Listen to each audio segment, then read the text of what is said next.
Hallo und herzlich willkommen zu einem neuen Quick-Tipp von Schuster Automobile. In diesem Video dreht sich alles um die sogenannte Mazda 6e App und wie ihr die mit diesem neuen Mazda 6e verbinden könnt. Und ich zeige euch hier Schritt für Schritt, wie das ganz einfach von zu Hause aus funktioniert. Zeige euch aber natürlich auch so ein paar Punkte, die wir schon in diversen Kommentaren von euch bekommen haben, wo es gerne mal haken könnte, worauf man besonders achten sollte. Und wenn euch das interessiert, bleibt auf jeden Fall dran. Gleich nach dem Intro legen wir los.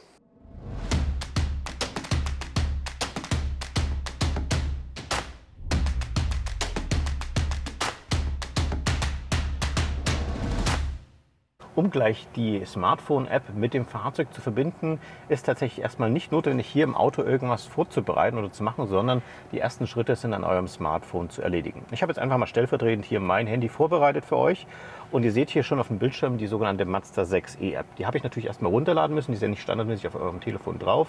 Geht dazu am besten in den sogenannten App Store rein oder bei Google heißt es dann Play Store. Dort sucht ihr bitte speziell nach der Mazda 6e App, das ist ganz wichtig. Es gibt nämlich noch eine My Mazda App und die ist allerdings nicht für dieses Auto speziell gedacht. Die App ist selber komplett kostenlos für euch, einfach mal runterladen und dann schaut es wahrscheinlich ganz genauso aus wie hier bei mir. Ja, wenn ihr die runterladen habt, aktiviert einfach die App. Hier kommt jetzt übrigens bei mir noch eine Warnmeldung, hey, das System erkennt, dass ich jetzt hier gerade den Bildschirm von meinem Smartphone aufnehme, dass ich hier keine persönlichen Daten eben weitergeben soll. Das wird jetzt bei euch nicht auftauchen, deswegen gehe ich jetzt hier auf Verstanden. Ja, jetzt habt ihr so einen ganz normalen Anmeldescreen. Das heißt, wenn ihr noch keine Mazda 6e App vorher hattet, dann müsst ihr euch natürlich erstmal registrieren. Und für alle, die schon Passwort und so weiter haben, müssten hier ihr Passwort und ihre E-Mail-Adresse eingeben. Wir fangen wirklich hier mal ganz von vorne an, um euch wirklich alle Schritte zu zeigen. Ich nehme jetzt mal eine E-Mail-Adresse, die noch nicht hinterlegt ist und gehe jetzt hier auf Registrieren. Das heißt, hier soll ich jetzt oben natürlich eine E-Mail eingeben, die ich jetzt hier benötige für diese App und natürlich auch ein Passwort. Das gebe ich jetzt einfach mal ein. Am besten ist es auch so, wenn ihr das macht, dass ihr das am besten vorm PC vielleicht macht, wenn ihr direkten Zugriff dort auf eure E-Mails habt oder so wie ich, wenn ich also Zugriff auf meine E-Mails im Handy habe, dann könnt ihr euch natürlich auch ins Auto reinsetzen, weil da wird jetzt im Endeffekt Folgendes passieren, dass da eine sogenannte Verifikations-E-Mail an eure Postfach kommt und diesen Code müsst ihr hier wiederum eingeben und es ist natürlich blöd, wenn ihr die ganze Zeit zwischen Auto und PC hin und her rennen müsst. Das mache ich jetzt einfach mal. Ich tippe mal gerade die E-Mail-Adresse ein.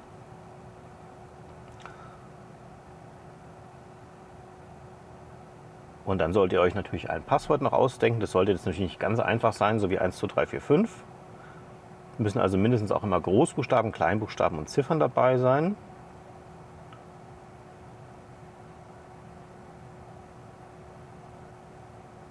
Und mindestens 8 Zeichen. Das habe ich jetzt getan. Dann noch die Datenschutzbestimmungen akzeptieren und auf Jetzt registrieren gehen. So. Okay, jetzt sagt er mir hier, die beiden Passwörter sind inkonsistent. Das heißt so viel wie, ich habe oben und unten unterschiedliche Passwörter eingekippt. Ich schaue noch mal ganz kurz nach. Ja, hier unten habe ich mich vertippt. Das kann natürlich auch schnell mal im Eifer des Gefechts passieren.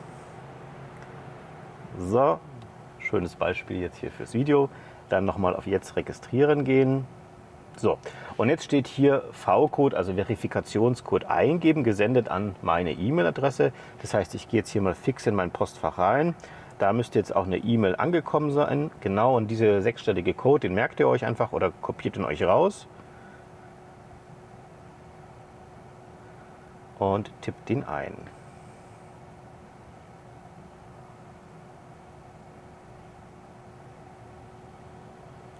So, jetzt steht hier schon registriert. Sie haben sich für ein Mazda-Konto registriert. Und dann kann man sich jetzt auch hier schon direkt auf Anmelden klicken. Oben ist jetzt die E-Mail-Adresse schon eingegeben. Hier verwende ich jetzt das Passwort, was ich mir gemerkt hatte. So, und hier wiederum den Haken setzen, bei Datenschutzbestimmungen akzeptieren und auf Login. So, jetzt seid ihr angemeldet. Ihr könnt euch bei manchen Handys auch hier diesen Passwortmanager, diese Passwörter sichern. Das ist immer sinnvoll, da muss man sich das nicht merken. Und bevor es eigentlich losgeht, müsst ihr hier erstmal das Zeug, die AGBs und so weiter akzeptieren, relativ weit nach unten scrollen. Irgendwann ganz unten steht dann da akzeptieren. So, haben wir getan. Und jetzt gibt es hier den Punkt Fahrzeug verknüpfen. Das ist ganz wichtig. Jetzt prüft das System also im Hintergrund, ob es einen Mazda gibt, der bereits auf eure E-Mail-Adresse registriert ist. Und da haben wir schon mal den ersten Knackpunkt, wo ich schon ganz viele Anfragen von euch bekommen habe. Das ist ganz wichtig, dass euer Mazda-Händler euch euren Mazda 6 im System von Mazda mit eurer E-Mail-Adresse hinterlegt. Das könnte jetzt zum Beispiel eben sein, dass da aus Versehen ein Tippfehler war, dass zum Beispiel irgendein Punkt vergessen wurde oder irgendwas falsch gelesen wurde oder vielleicht eure Firmenadresse und nicht eure Privatadresse genommen wurde und ganz, ganz viele Sachen. Also wenn hier kein Fahrzeug gefunden wurde an dieser Stelle, dann wurde irgendwo im Mazda-System etwas falsch eingegeben. Dann bitte nochmal bei eurem Verkäufer anrufen, nochmal abgleichen, die E-Mail-Adressen, dann soll er das nochmal richtig machen und dann wird auch das Auto gefunden. Das habe ich jetzt natürlich im Vorhinein schon getan. Ihr seht also hier, er hat einen Mazda 6e gefunden. Hier steht jetzt das Kaufdatum. Ist jetzt natürlich hier Schmand, das Auto ist ja ganz neu, ist noch nicht gekauft worden. Und jetzt kann ich hier eben auf Fahrzeug verknüpfen gehen. Ihr könntet jetzt hier nochmal so ein bisschen was sehen zu dem Auto.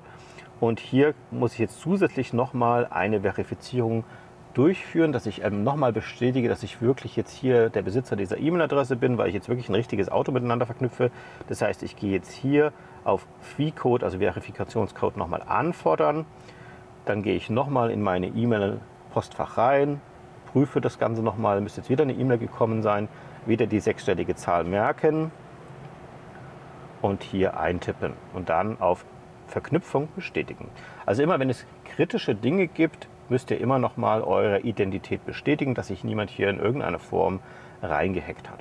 Jetzt kommt eine sogenannte Kopplungsanforderung für Bluetooth. Das heißt, jetzt wird direkt mal das Auto mit dem Smartphone gekoppelt, werden die ganzen Daten ausgetauscht. Das heißt hier, das ist jetzt schon passiert in der Zwischenzeit, haben die zwei sich jetzt schon verknüpft. An dieser Stelle ist es also wichtig, dass ihr schon mal am Auto sitzt. Ja?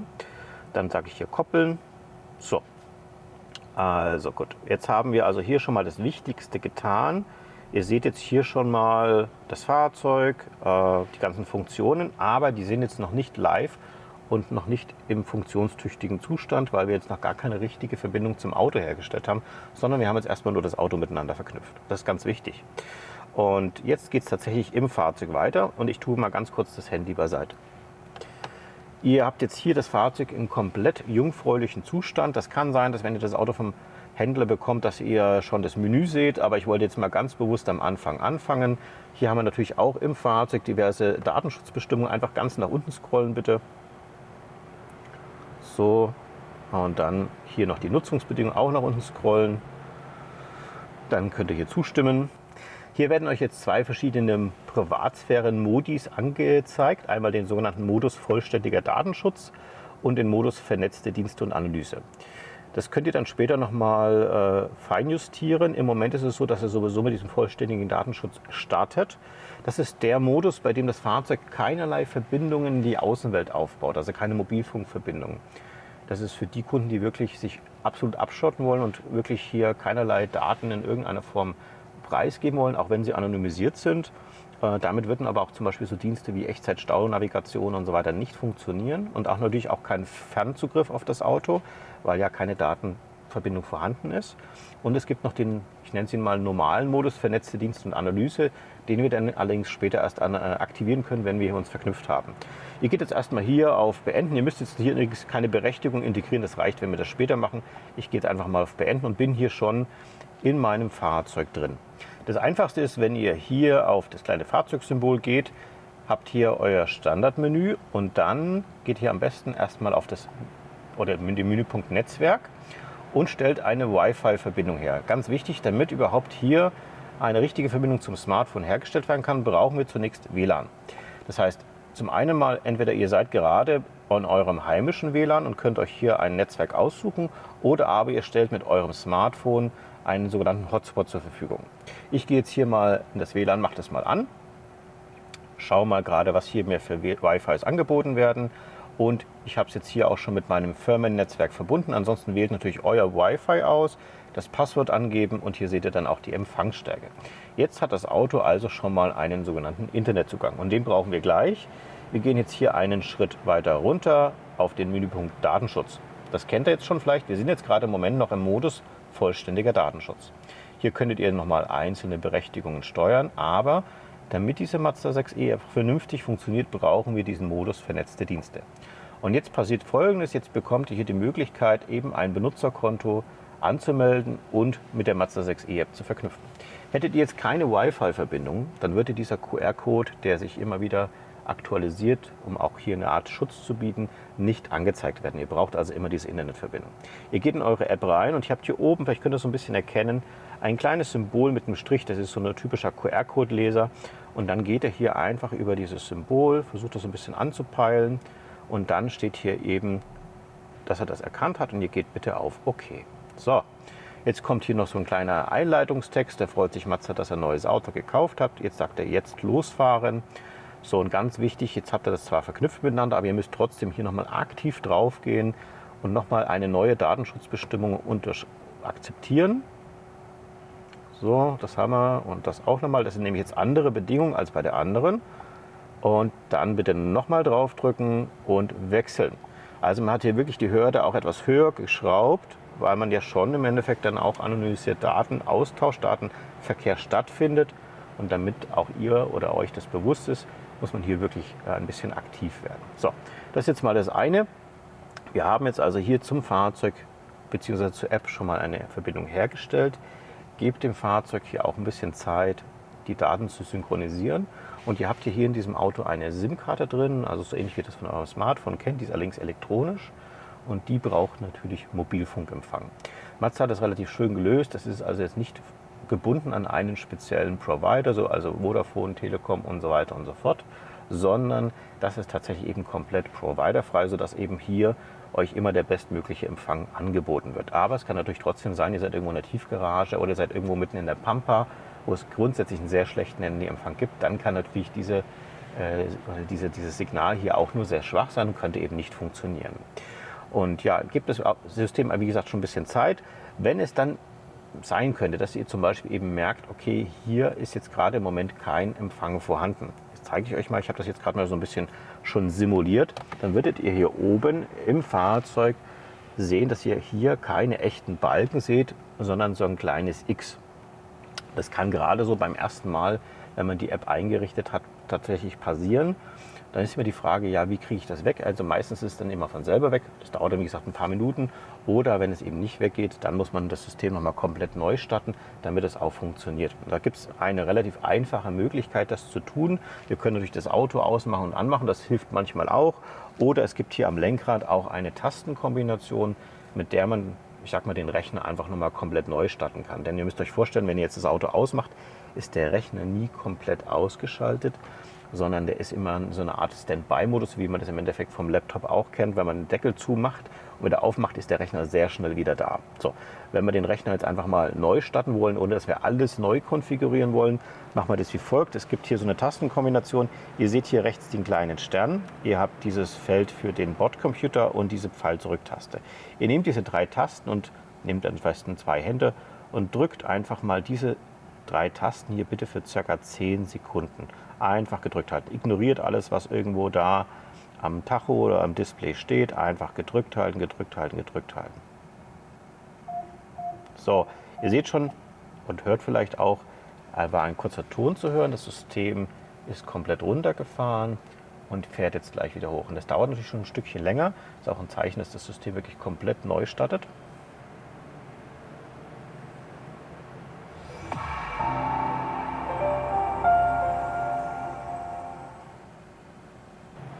So, jetzt habe ich auch genau das bezweckt, was ich bezwecken wollte. Wir schauen nochmal auf die Empfangsanzeige. Ihr seht hier oben, jetzt steht schon mal hier 4G und ein kleiner winziger Strich. Und genau genommen ist es so, dass wir hier gerade in der Tiefgarage von unserem Autohaus sind und der Empfang hier wirklich sehr miserabel ist. Also dieses Ding springt die ganze Zeit zwischen keinem Empfang und diesem einen winzigen Strich hin und her. Und ich vermute auch vorhin lag es einfach daran, dass wir einfach hier sehr, sehr schlechten Empfang haben. Aber manchmal gibt es eben so Situationen, wo sich das System irgendwie aufgehängt hat. Ihr kennt das vielleicht von irgendeinem PC zu Hause. Und dann hilft eben diese Tastenkombination, die ist wirklich klasse. Und dann funktioniert das auf jeden Fall auch wieder, ohne dass ihr irgendwelche Hilfe von Händlern braucht. Und wenn wir jetzt einfach mal zum Vergleich auf unsere Handy-App schauen, ihr hattet ja gerade die Werte auch schon im Video gesehen. Jetzt stimmen also hier auch die Werte, sind jetzt also frisch synchronisiert. Und das ist auch immer ein Zeichen, wenn hier die Werte nicht mehr aktuell sind oder irgendwelche komischen Werte stehen, dann ist es immer, wenn das Auto gerade in diesem Moment keinen Mobilfunkempfang hatte. Jetzt kann ich hier das Fahrzeug natürlich auch komplett steuern. Da ich mich allerdings im Fahrzeug befinde, bin ich jetzt hier im Bluetooth-Modus. Und wenn ich jetzt natürlich weiter als ungefähr 10 Meter vom Fahrzeug entfernt bin, dann nehme ich natürlich wieder automatisch den Mobilfunkmodus, wo ich dann eigentlich fast alle Dinge auch noch ganz genauso regeln kann. Und was ich alles mit dieser Mazda 6e App anstellen kann, das zeigen wir euch gerne nochmal in weiteren Videos. Dafür ist dieser Quick-Tipp jetzt hier nicht gedacht, sondern ich wollte euch einfach zeigen, wie ihr wirklich hier mit einfachen Schritten das einrichten könnt. Und ich habe schon so ein bisschen die wildesten Sachen gesehen, was da manche eben versuchen, das einzurichten. Das dauert ja gar nicht so lange, wie ihr gesehen habt. Und ich glaube, wenn ihr euch hier an die Anleitung haltet, dann geht es wirklich sehr, sehr einfach. Würde mich freuen, wenn euch das Video gefallen hat. Wenn ja, lasst uns einen Daumen nach oben da. Aber wenn ihr noch irgendwelche Fragen habt, packt es wie immer in die Kommentare unten rein. Vergesst nicht, unseren Kanal zu abonnieren, der ist absolut kostenlos für euch. Und wenn ihr die Glocke drückt, kriegt ihr natürlich immer eine Info, wenn wir ein neues Video hochgeladen haben. Ich glaube, da wird auch in Zukunft einiges Wichtiges für euch dabei sein, wenn ihr so einen Mazda 6e fahrt. Ansonsten bedanke ich mich fürs Zuschauen. Wir sehen uns wieder beim nächsten Video.